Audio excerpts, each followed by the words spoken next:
August 6, 1943. Camp Clinton, Mississippi.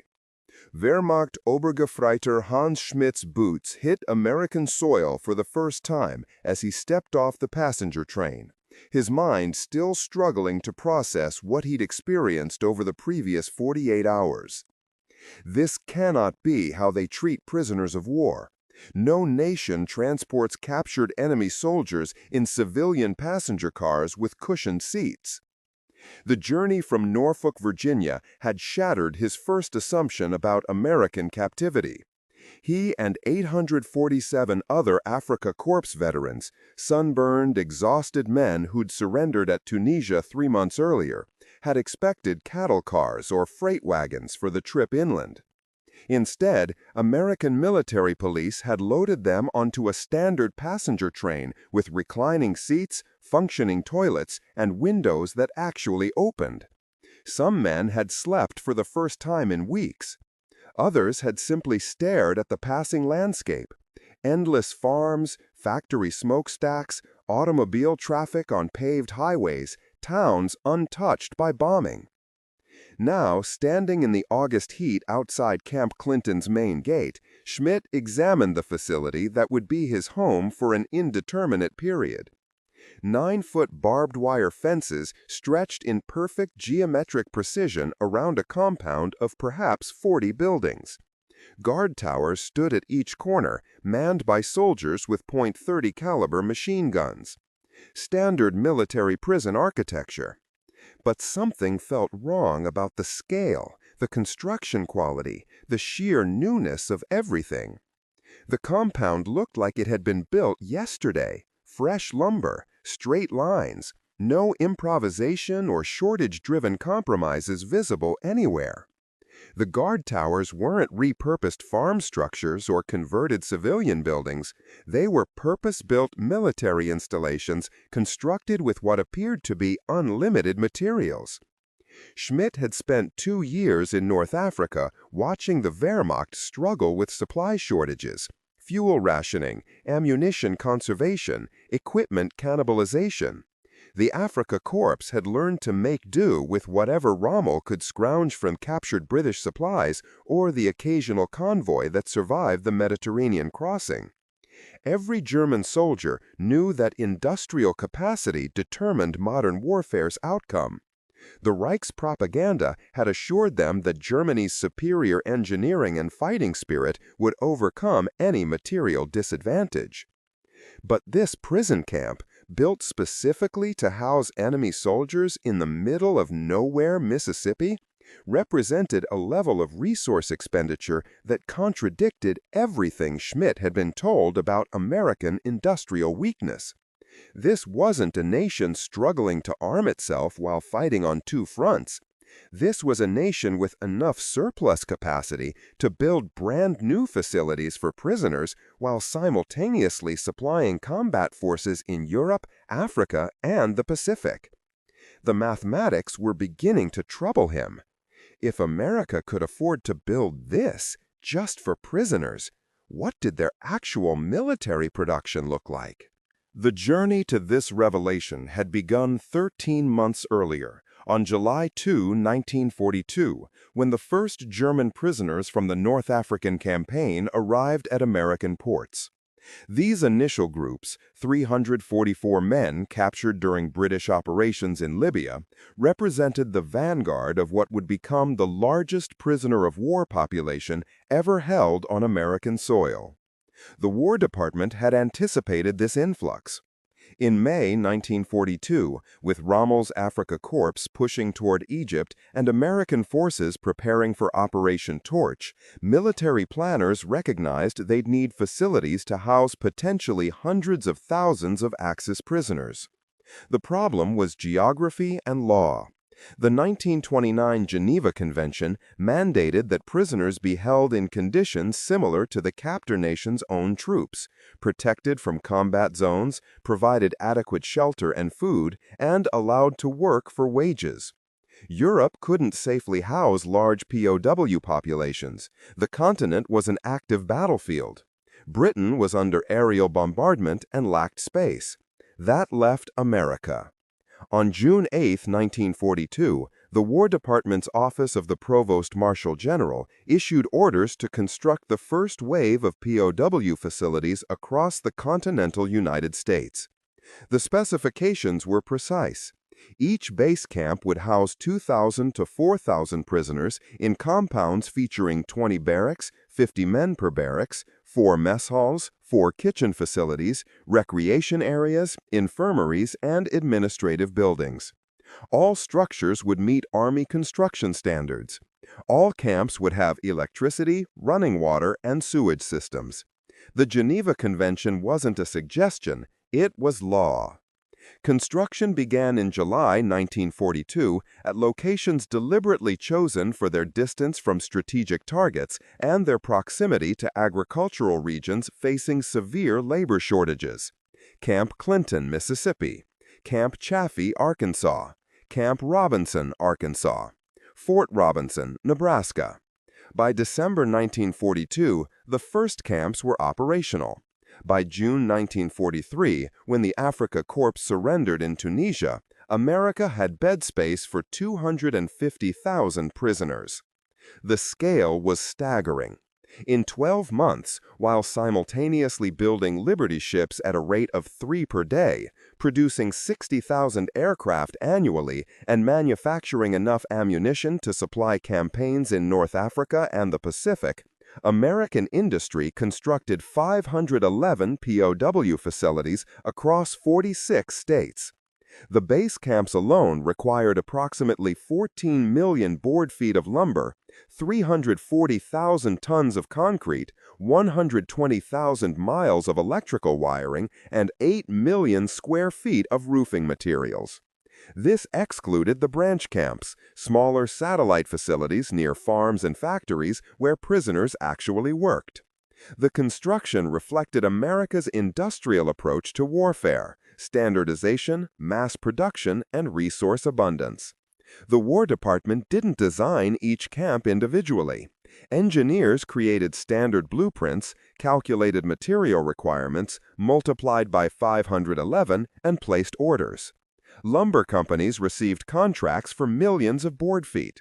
Concrete manufacturers ramped up production. Electrical suppliers delivered by the rail car. Every camp from Mississippi to Nebraska followed identical layouts because standardization meant efficiency, and efficiency meant America could build prison facilities faster than Germany could build combat units. The first large group of Afrika Korps prisoners, Schmidt's Transport, arrived at Camp Clinton on August 6, 1943. They'd surrendered at Tunis on May 13, spent 2 months in British custody in North Africa, then boarded transport ships for the Atlantic crossing to Norfolk, Virginia. The sea voyage had been uncomfortable, but not brutal. Cramped quarters below deck, basic rations, no abuse. Many had expected worse. Norfolk changed their perspective. American MPs processed them efficiently. Paperwork, medical screening, delousing, uniform exchange. Then came the passenger train. Schmidt had assumed they'd be loaded into freight cars for transport inland. The German army certainly would have used freight cars. Instead, American authorities loaded 847 men onto a standard civilian passenger train with cushioned seats. The train departed Norfolk at 6:15 a.m. on August 4th, traveled through Virginia, Tennessee, and Alabama, and arrived in Mississippi 2 days later. The men had slept in their seats. Rest stops allowed them to use actual toilets. No one was beaten. No one was starved. The entire experience contradicted what Nazi propaganda had promised about American brutality toward prisoners. Camp Clinton established the pattern. Schmidt and his fellow prisoners discovered a facility that, while still a prison, provided living conditions that exceeded what most of them had experienced in the Wehrmacht. The barracks were wooden structures, newly constructed, with bunks for 50 men, electric lighting, and coal-burning stoves for winter heating. Each man received 2 wool blankets, a pillow, and a mattress.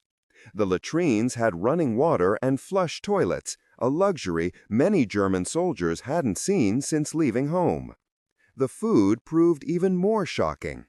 Camp Clinton's mess halls served 3 meals daily, with portions that substantially exceeded Wehrmacht rations. Breakfast included eggs, bread, butter, coffee, and occasionally bacon. Lunch brought meat, potatoes, vegetables, and bread. Dinner repeated the pattern with different preparations. The total daily caloric intake reached approximately 3,400 calories, more than American civilians received under rationing and significantly more than German civilians were getting in 1943 as Allied bombing disrupted food distribution networks. Corporal Otto Ludwig, a veteran of the Afrika Korps 15th Panzer Division, wrote in his diary on August 12, 1943, "We are eating better here as prisoners than we ate as soldiers in Africa. Better than my family is eating in Stuttgart. The Americans serve us meat every day. Real meat, not ersatz. White bread, not sawdust bread. How can they afford to feed prisoners this well when they claim to be rationing their own people?" The pattern repeated across hundreds of camps.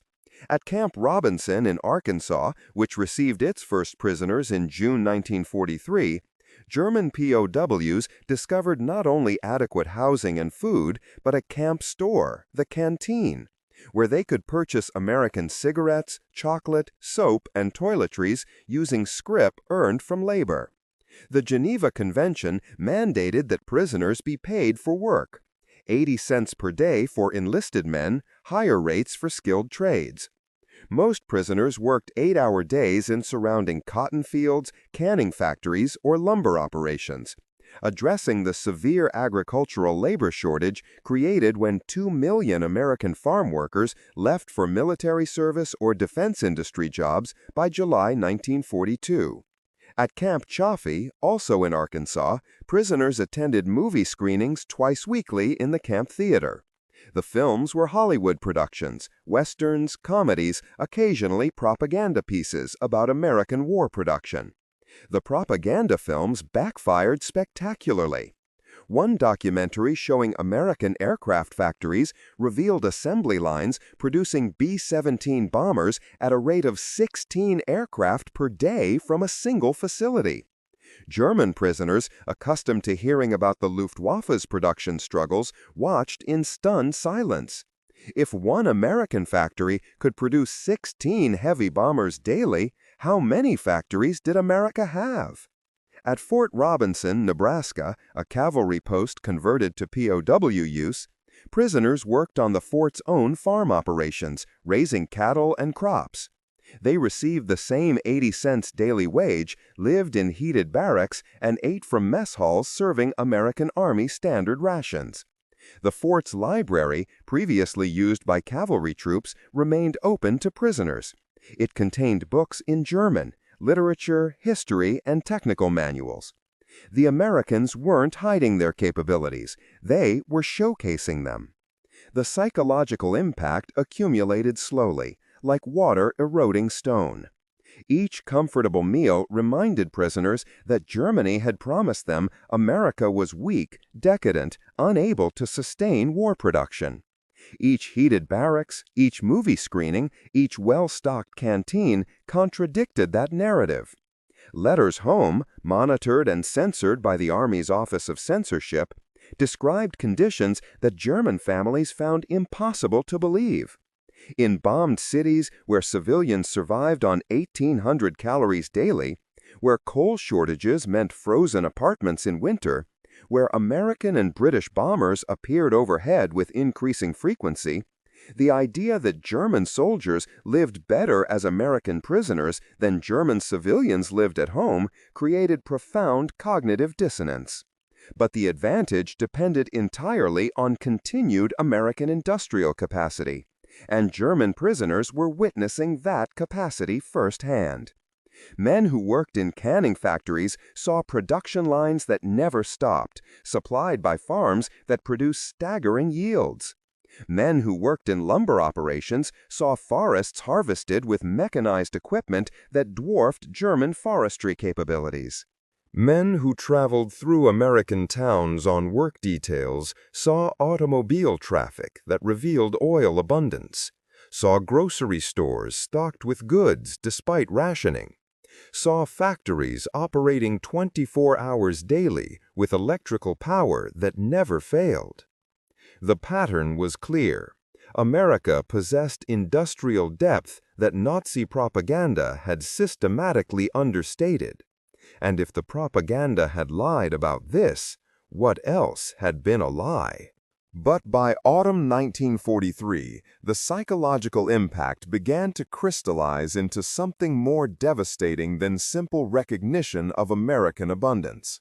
The turning point came not from a single dramatic incident, but from accumulated exposure to evidence that contradicted everything German prisoners believed about their nation's strategic position.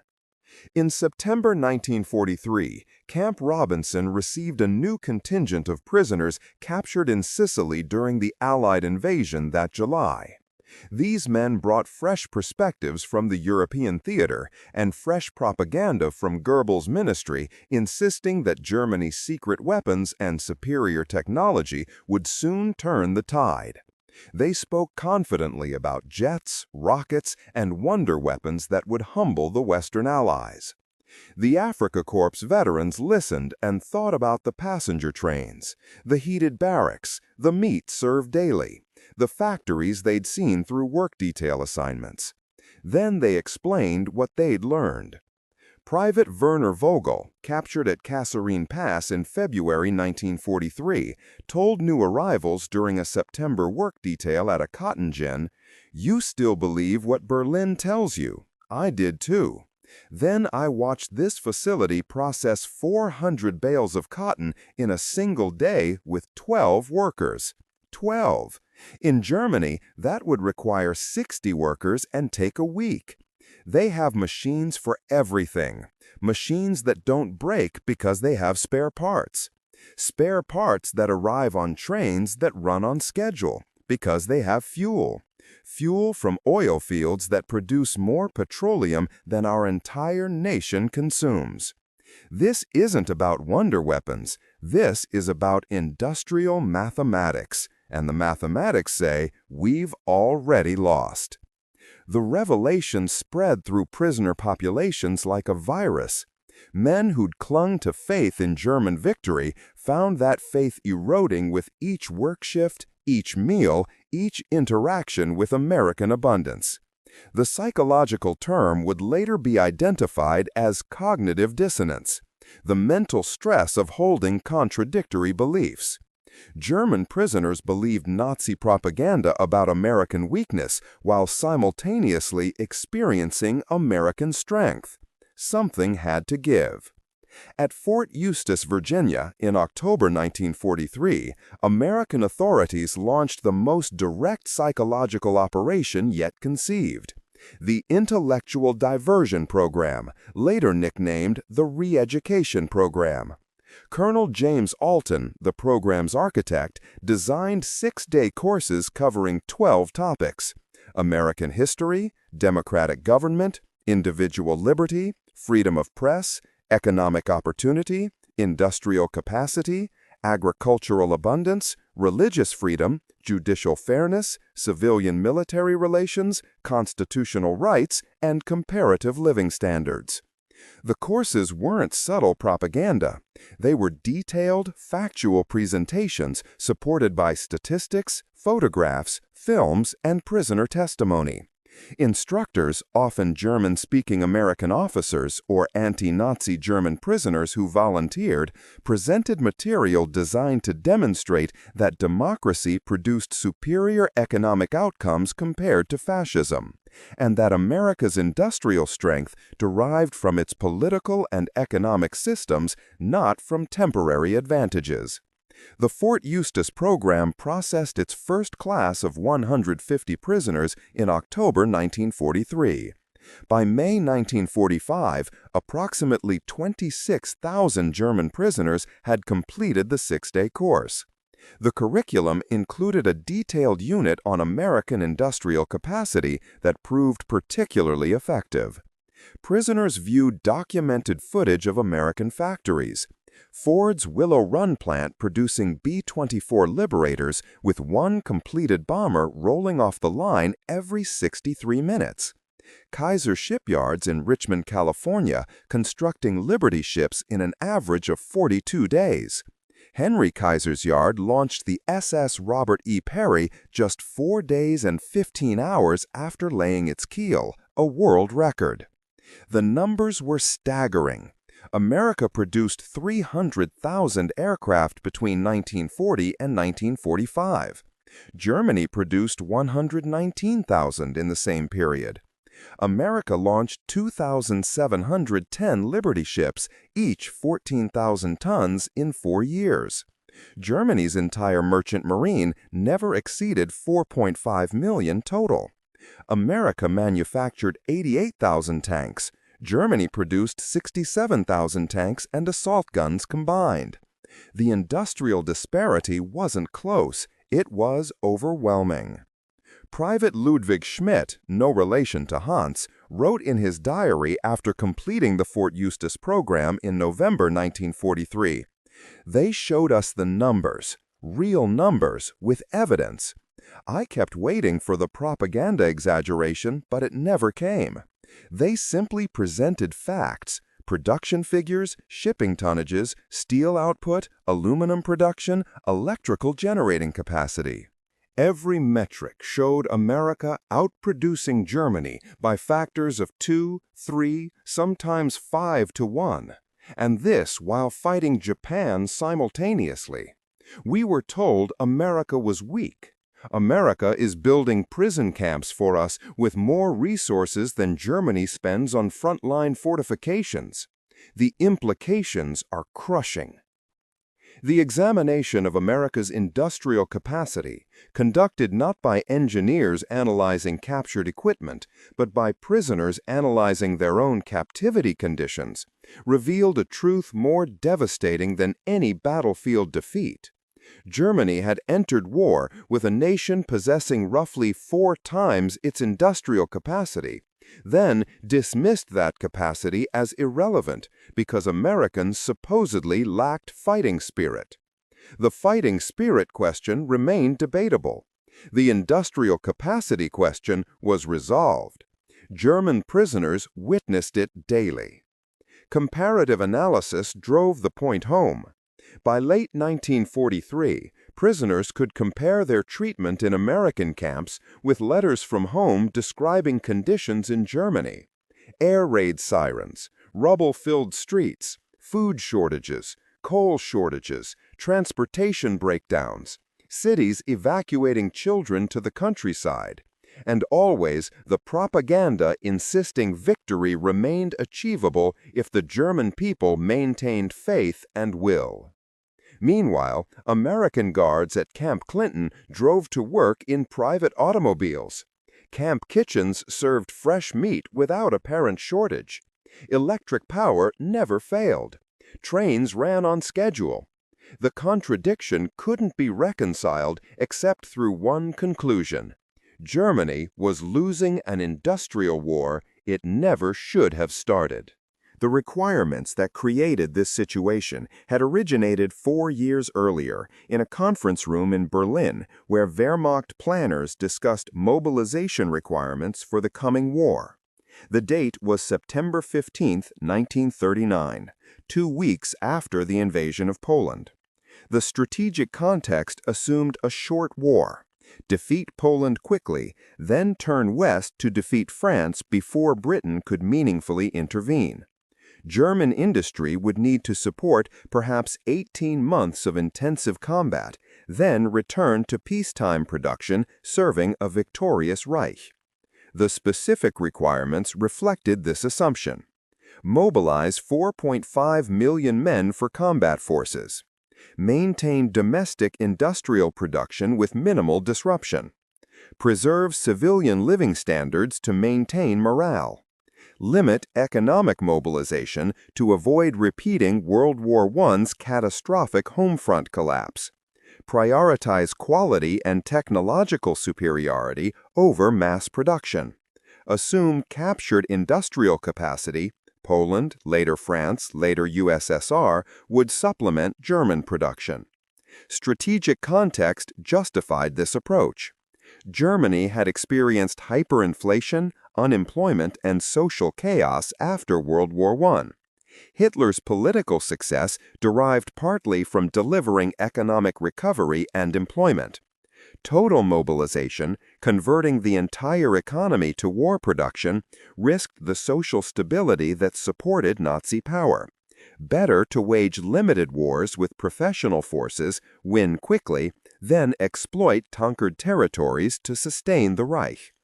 The designer of this strategy was Hermann Göring, appointed plenipotentiary for the four-year plan in 1936 with authority over German economic mobilization.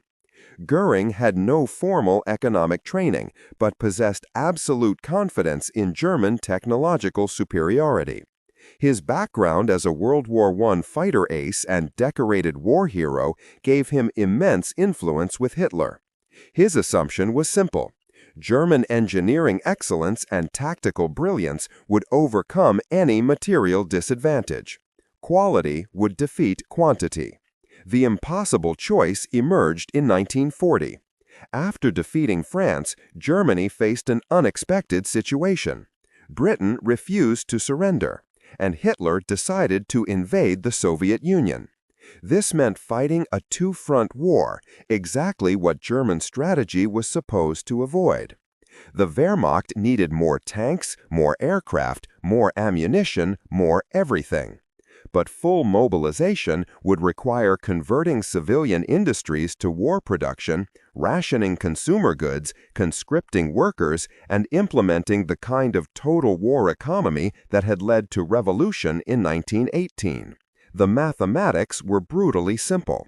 Germany's steel production capacity in 1941 stood at approximately 28 million tons annually.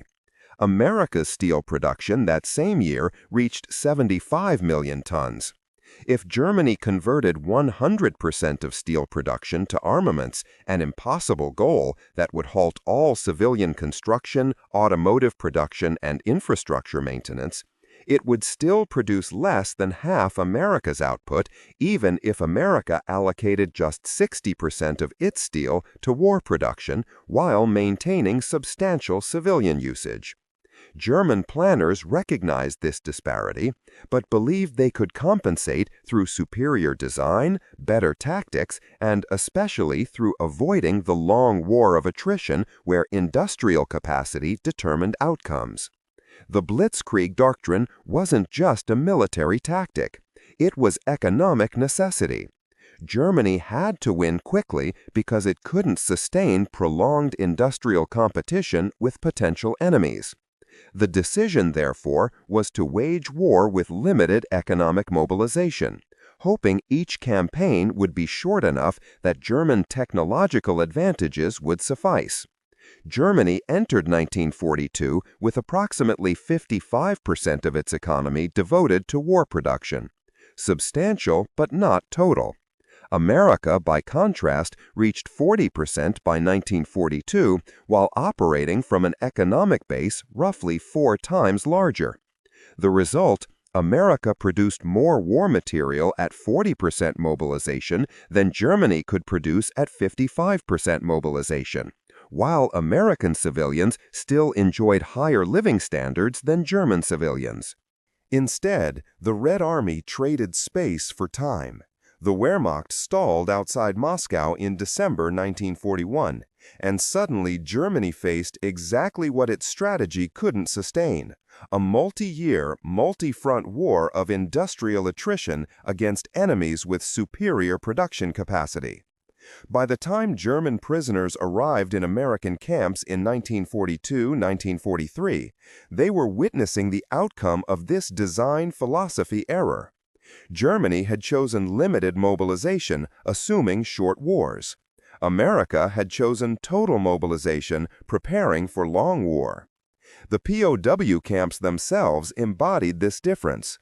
Germany couldn't afford to build comparable facilities for prisoners because every resource went to combat forces.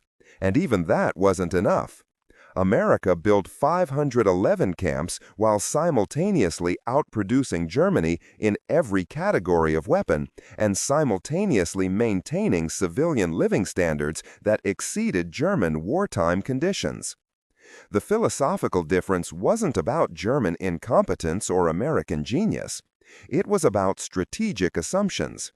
Germany assumed technological superiority would trump industrial capacity in short wars.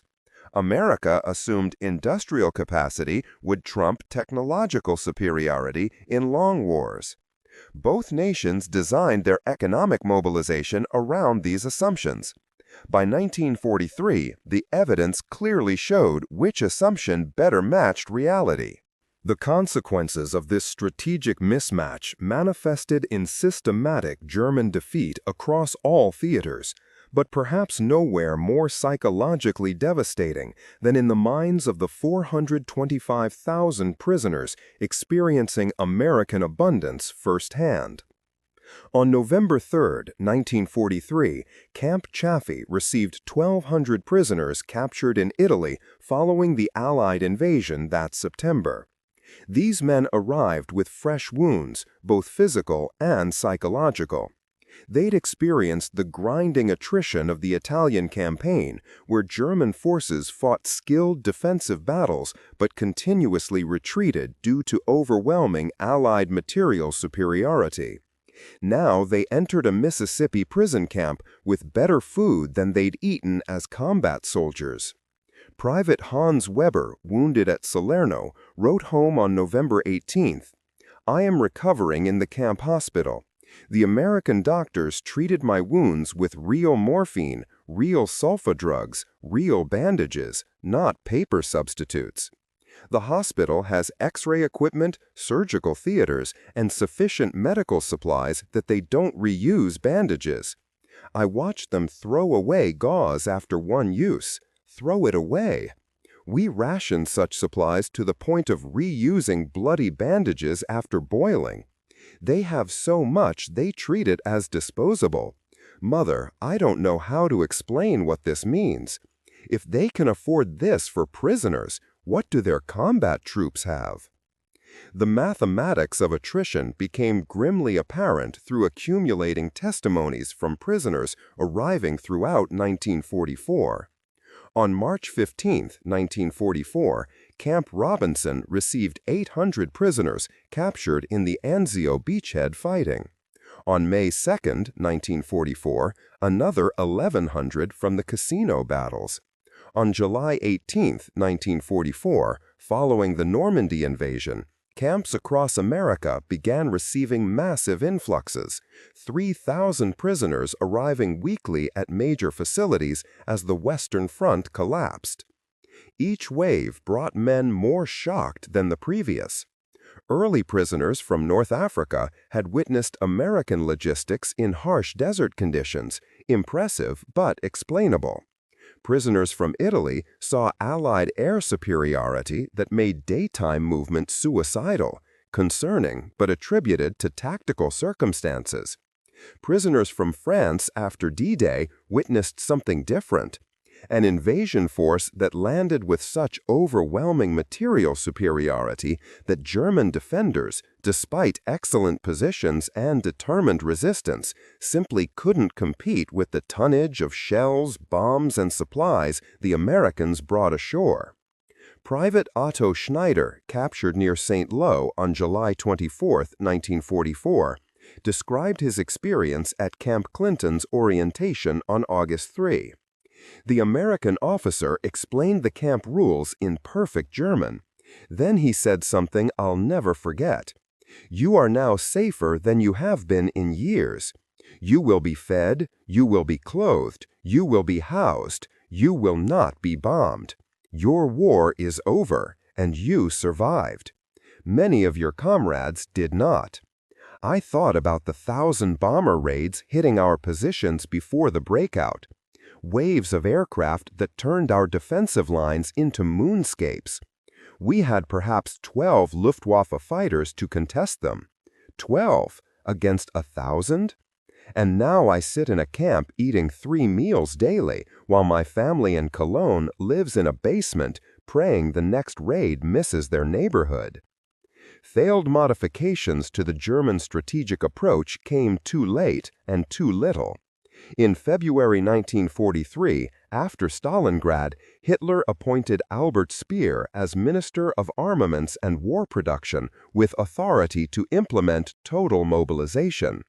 Speer managed to increase German armament production dramatically. Tank production rose from 5,000 in 1942 to 19,000 in 1944. Aircraft production climbed from 15,000 to 40,000 in the same period. But these increases, achieved through ruthless exploitation of slave labor and stripping the civilian economy, merely narrowed the gap. They didn't close it. America produced 29,000 tanks in 1933 alone. Soviet production reached 24,000 that same year. Combined Allied tank production in 1944 exceeded 70,000 vehicles. Germany's 19,000 tanks in 1944 represented a remarkable achievement under impossible circumstances. But faced with 70,000 Allied tanks, remarkable wasn't sufficient. Late-war desperation measures revealed themselves in prisoner testimony. Unteroffizier Karl Brandt, captured in the Ardennes during the Battle of the Bulge in December 1944, arrived at Camp Chaffee on January 15, 1945. He told fellow prisoners, "We attacked with Tiger tanks and Panthers that were mechanically perfect when we had fuel. The problem was fuel. Our tanks sat immobilized because there was no fuel to move them. Not because the tanks were poorly designed, not because our crews weren't trained, because we had no fuel." Meanwhile, American tanks appeared in such numbers that even destroying 3 or 4 made no difference. They simply sent more. Our officers told us to hold our ground and fight to the last. Fight with what? We had ammunition for perhaps 2 days of intensive combat. We had food for 1 week if we rationed carefully. And the Americans? They left supplies scattered across the battlefield when they advanced because they had so much they didn't need to recover everything. Famous incidents illustrated the disparity. The assassination of Admiral Yamamoto in April 1943, while a Pacific theater operation, became known to German prisoners through American newsreels shown in camp theaters. The operation required perfect intelligence, long-range P-38 fighters flying to their absolute range limit, and split-second timing. It succeeded. German prisoners watched the footage and recognized what it demonstrated. America had resources to plan and execute operations that required enormous supporting infrastructure just to kill a single enemy commander. If they could afford such operations, their resource advantage must be staggering. The final battle narrative that resonated through POW camps came from prisoners captured in Germany itself during the final weeks. Oberfeldwebel Werner Krauss, captured in the Ruhr Pocket in April 1945, arrived at Camp Robinson on May 7th, Victory in Europe Day.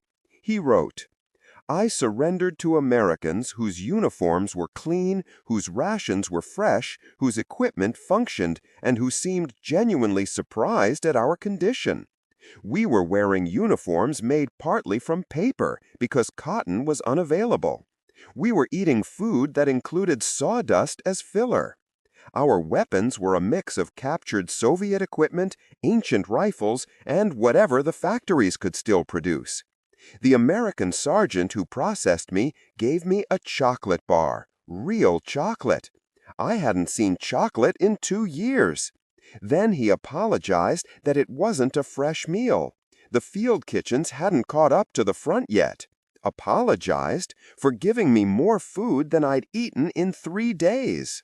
Production statistics told the story with brutal clarity. Between 1942 and 1946, the United States interned 425,779 Axis prisoners of war on American soil. Of these, 371,683 were German, 50,273 were Italian, and 3,823 were Japanese.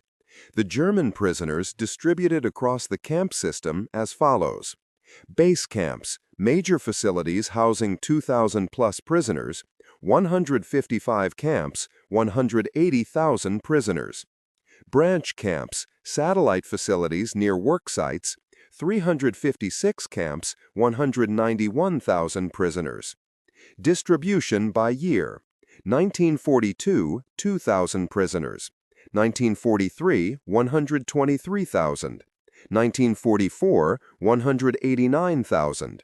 1945, 425,000. To house these populations, the United States constructed 511 POW facilities across 46 states between July 1942 and March 1945.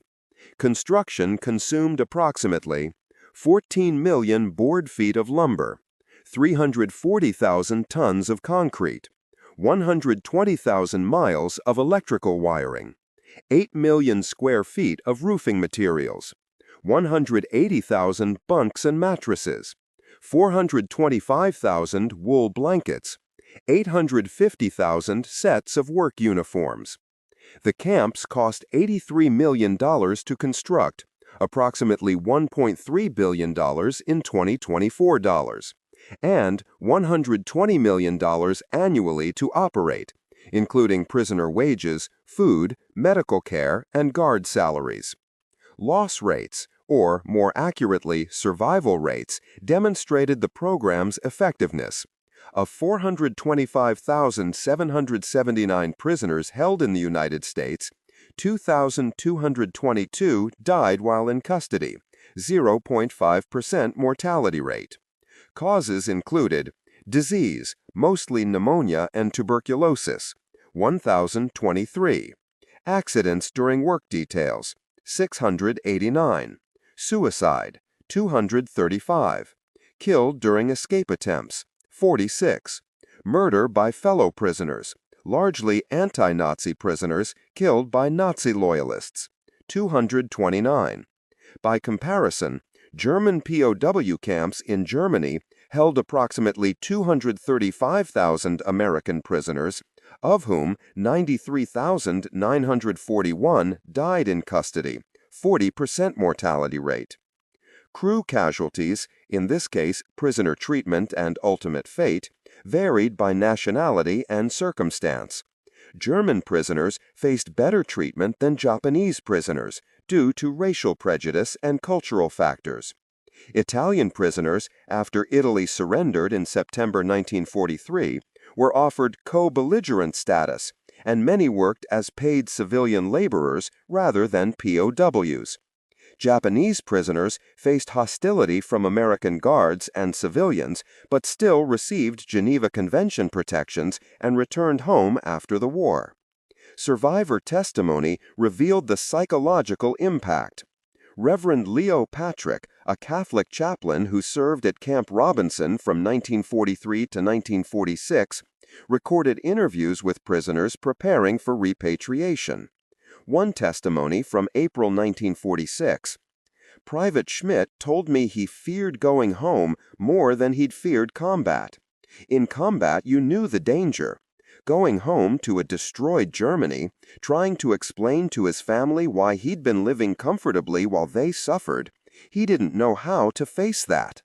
Several prisoners asked if they could remain in America. They'd seen abundance. They'd experienced democracy, limited though their exposure was. They didn't want to return to ruins. Comparative analysis with Allied equivalent treatment starkly illustrated philosophical differences.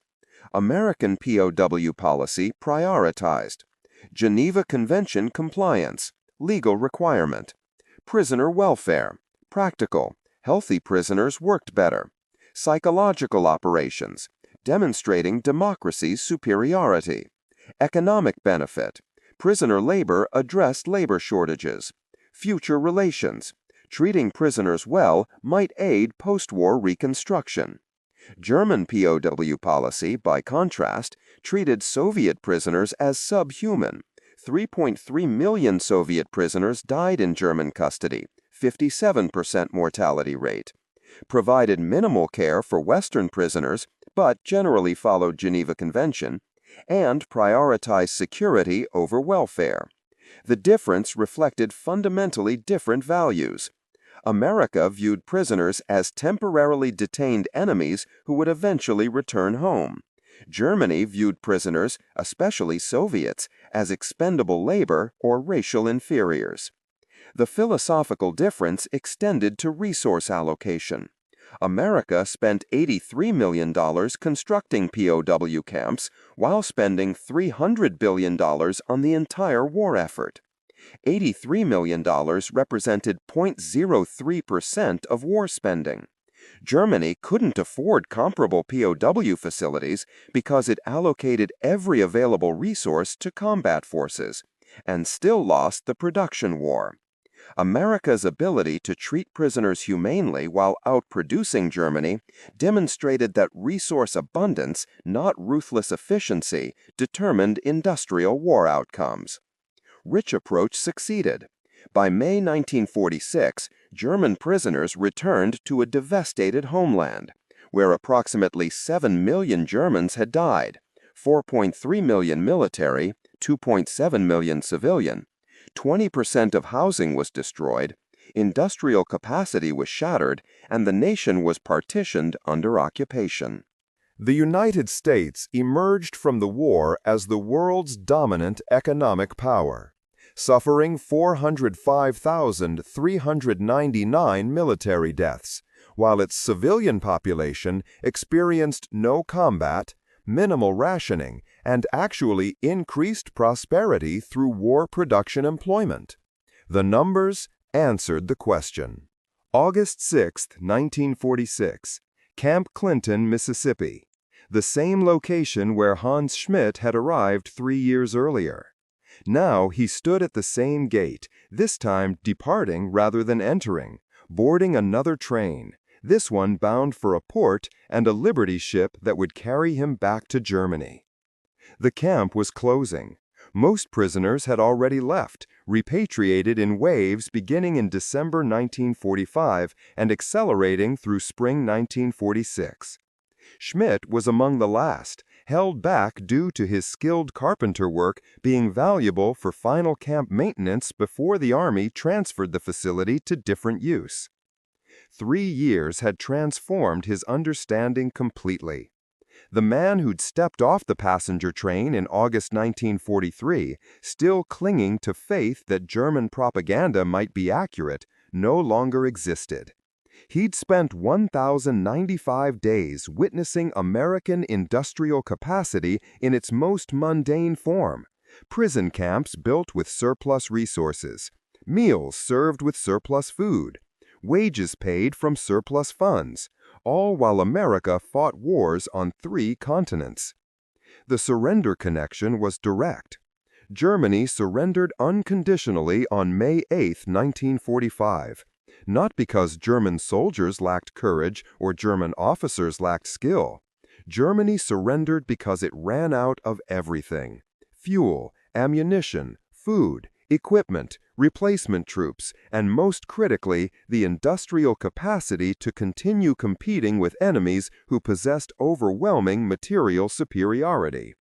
Schmidt had watched this unfold from Mississippi, reading carefully censored letters from home describing conditions that deteriorated monthly, while his camp conditions remained constant. The final irony crystallized as Schmidt boarded the train. The United States had housed, fed, clothed, employed, and eventually returned home 425,000 enemy soldiers at a cost of $203 million over 4 years. That figure, $203 million total, represented less than what America spent building Liberty ships in a single month at peak production, March 1943, $247 million.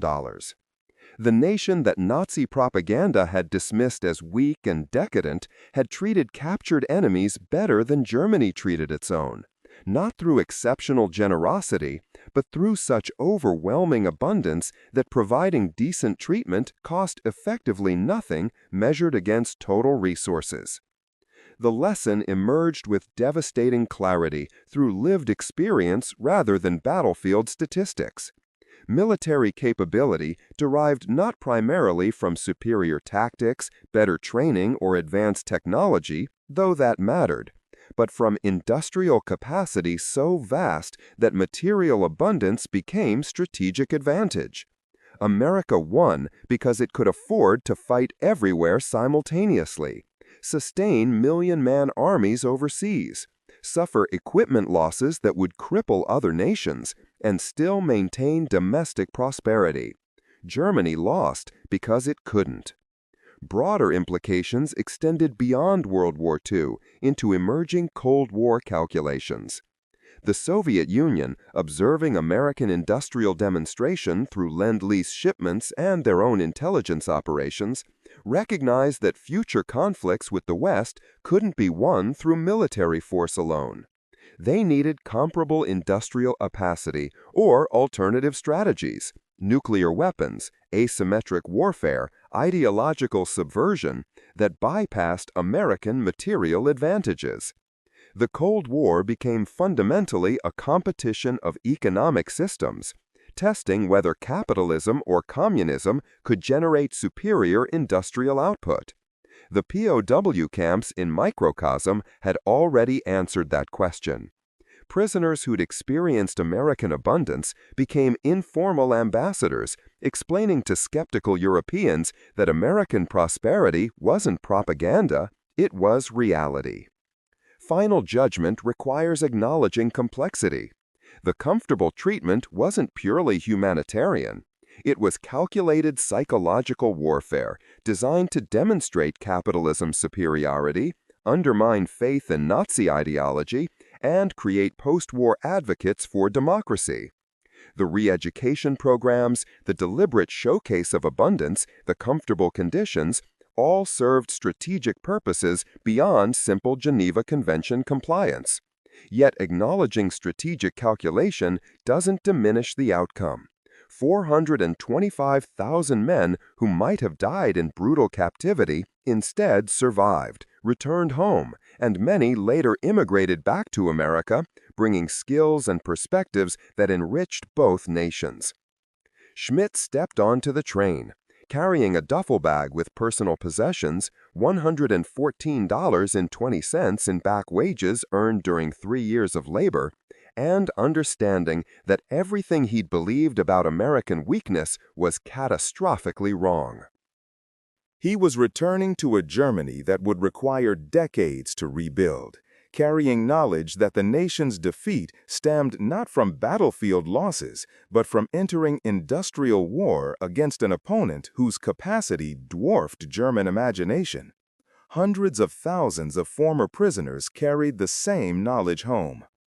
The examination that began at Camp Clinton's gates in August 1943, Schmidt's assessment of barbed wire fences and new construction, concluded with a final truth understood viscerally rather than intellectually.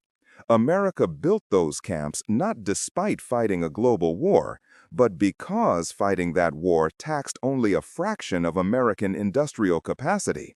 The prison system was surplus. The food was surplus. The wages were surplus. Everything that seemed impossible to German prisoners represented America operating at perhaps 60% of potential capacity, while simultaneously defeating Germany, Italy, and Japan. The aircraft that opened the war, Nazi propaganda about American industrial weakness, ended the war shattered by reality witnessed firsthand by nearly 500,000 enemy soldiers. The camps weren't concentration camps or death camps or even particularly harsh prisons. They were demonstrations.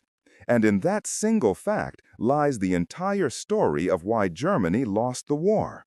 Because industrial abundance, properly mobilized, defeats tactical brilliance, technological innovation, and ideological fervor. Wars are won in factories before they're decided on battlefields.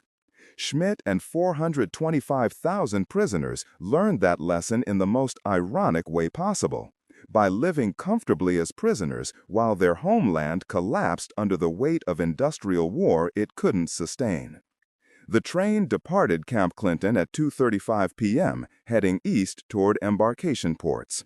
The camp would be deactivated by September, its barracks dismantled or repurposed, its guard towers empty, its kitchens silent.